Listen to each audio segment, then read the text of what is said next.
जी तो प्यारे दोस्तों, क्या हमें पाकिस्तान के बाद पाकिस्तान को खड़ा होने के लिए बहुत सा वक्त चाहिए था। हर सतह पर पाकिस्तान को मजबूत बुनियादी सतूनों पर खड़ा कर दिया गया। दिन ब दिन पाकिस्तान तरक्की की मनाजिर की तरफ चल निकला, लेकिन पाकिस्तान भारत की आंखों में हमेशा से खटकता रहा। भारत ने पाकिस्तान को कमज़ोर बनाने के लिए हर हद तक कोशिश की।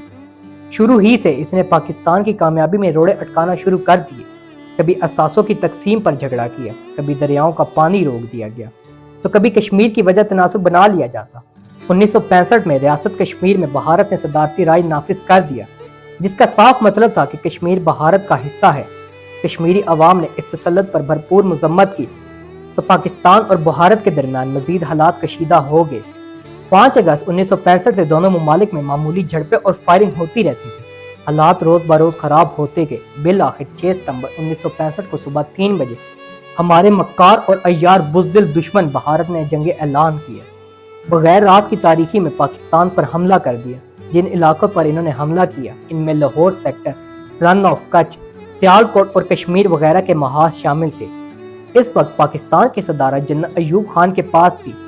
जनरल अयूब खान ने रेडियो और टीवी पर कौम से खिताब करते हुए कहा, हमारे बहादुर सिपाही दुश्मन को पसपा करने के लिए आगे बढ़ गए हैं और पाकिस्तान की मुसल्लह अफवाज बहादुरी का मुजाहरा करेंगी। हमारी मुसल्लह अफवाज नाकाबिल शिकस्त जज्बे से दुश्मन को शिकस्त देगी। भारतीय हुक्मरानों को ये इल्म नहीं कि इन्होंने किस कौम को ललकारा है।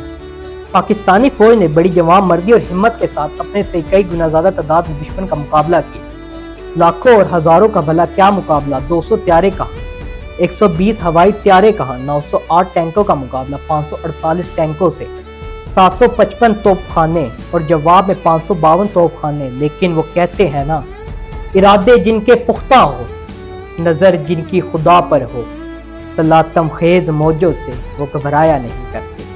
हमारी कौम ने यकजहती का बेमिसाल मुजाहरा किया और दुश्मन के नापाक इरादों को खाक में मिला दिया। हमारे फौजी जवानों ने अपनी हिम्मत और बहादुरी से दुश्मन के कदम रोक दिए। पाकिस्तान एयरफोर्स ने फौरी तौर पर इलेक्शन करते हुए दुश्मन की गाड़ियों और सुपाह पर हमला किया, तो वो अपनी तबाहकुन गाड़ियां छोड़कर भाग गए।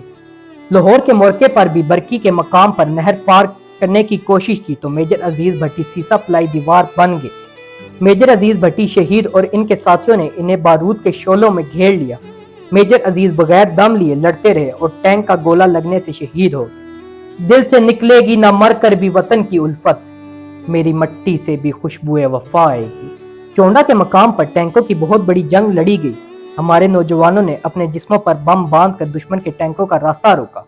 पैदल फौज, बरी फौज, बहरी फौज, पाक फजाइया ने पाकिस्तान के दिफा की कसम खाई थी और ये वक्त साबित कर रहा था कि वो अपने वतन से किस कदर मोहब्बत करते हैं।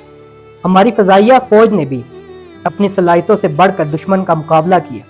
सिर्फ इब्तदाई 3 दिनों में भारतीय फजाइया की कमर तोड़ दी।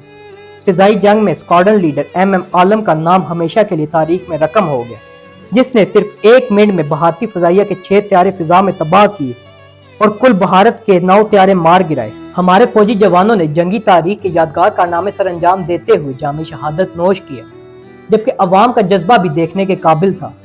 चलता है खंजर तो चले मेरी रगों पर, खुदी बेच के अपनी मैं कभी झुक नहीं सकता। मिटने को तो ये दुनिया भी मिट सकती है, लेकिन तारीख के औराक से मैं मिट नहीं सकता। 17 दिन तक ये जंग जारी रही और बिल आखिर जंग बंदी कर दी गई। लाहौर के जिम खाने में नाश्ता करने का ख्वाब लेकर आने वाले अपने मुंह की खाकर वापस पलट गए। जहां पाकिस्तान की फौज ने कुर्बानियां दी, वहां अवाम फौज की ताकत बनी। मिली नगमों ने अवाम और अफवाज के जज्बे को मजीद बढ़ाया। कुछ मिली नगमे 1965 की जंग से ही मंसूब हो गए, जिनमें ए पुत्र हटा दे नहीं बिकते, ए वतन के सजीले जवानों, मेरे ढोल सिपाहिया, जाग ए मुजाहिदे वतन, उम्मीदे फतह रखो, रंग लाएगा शहीदों का लहू, हर लहजा ए मोमिन, ए वतन तेरी ललकार, जाग उठा है सारा वतन और ए दुश्मन भी तूने शामिल है। अवाम के इस जोशो खरोश के पेश नज़र पाकिस्तान के 3 शहरों को हलाल इस्तेमाल से नवाजा गया, जिनमें सरगोदा, सियालकोट और लाहौर शामिल हैं। जंग की बदौलत पाकिस्तान के अवाम में यकजहती और इत्तेहाद पैदा हो गया।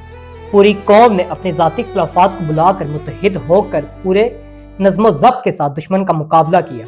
सदर पाकिस्तान की अपील पर पूरी कौम ने दिल खोल कर चंदा दिया।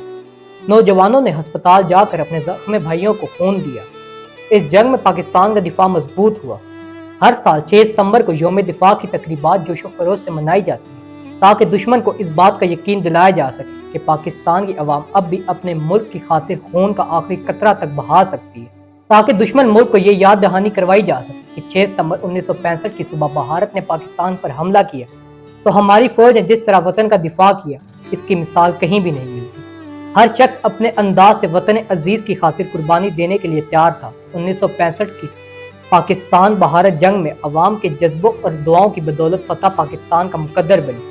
قومی یکجہتی، حب الوطنی اور اتحاد نے ہمارا سر پوری دنیا میں اونچا کر دیا۔